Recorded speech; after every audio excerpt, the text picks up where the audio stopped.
Crawford, Director of Marketing and Supply Chain Insights and Beet Fusion Community Manager. We're excited that you joined Beet Fusion, and to give you all the tools you need to get the most out of your membership, we're recording some short tutorials on how to use the site. This demo is on adding blogs to Beet Fusion. Now, we understand that blogs are a great way to share insights and information with many people, and so we wanted to give folks out there the opportunity to both write new blogs for Beet Fusion as well as cross-post existing blogs.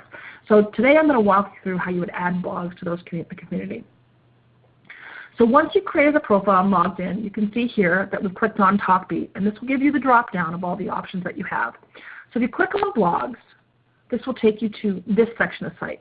And as you can see over here on the left, there's a link for Add a Blog Post. So once you clicked on Add a Blog Post, it will take you to our editor. Now, in the next couple of minutes, I'm going to walk you through how to put the content in, along with some explanations on how to save content.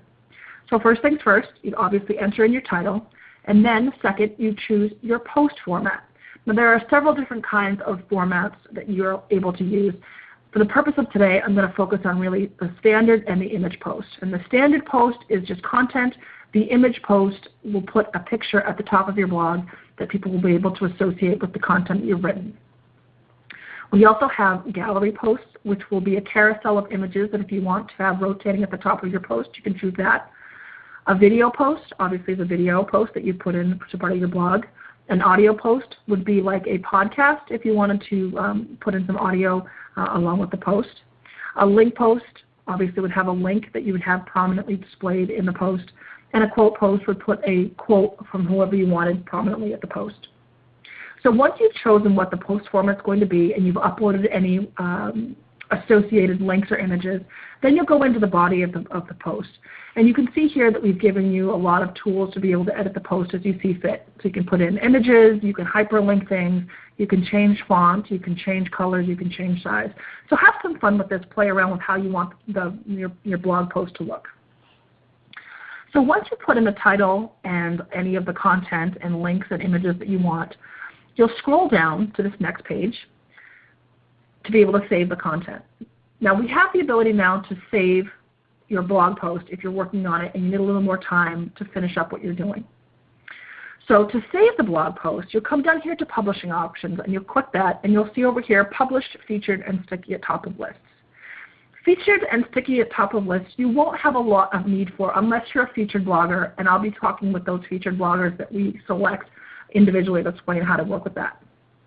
If you're a regular blogger and want to be able to save content to be able to come back and publish at a later time, you'll unclick this Publish box here and then click Save. And that will put it into a folder that you can go back and access later. So when you're ready to come back and access it, you'll go into your user account here and you'll see your profile view. And here in the middle, you'll see unpublished content. So you want to click on that tab, and that will bring up all of the unpublished content that you have associated with your profile. So to be able to go back in, all you'll do is click on the title or edit here, and that will take you back into your blog post. And you'll be able to go back into this format and then just hit Save. And once you hit Save, after you've hit Publish, you have to click Publish to make it go live, and hit Save. The blog will then be live on the site. And it will look something like this. And so people will be able to read all of your content once it's gone live on the site. And you'll be able to see a number of views, if there's any comments, and people will be able to engage with your content there. So that's the quick overview of how to add a blog post to the site. If you have any questions, please feel free to email me at community.manager@beetfusion.com. And again, thanks for being part of Beet Fusion.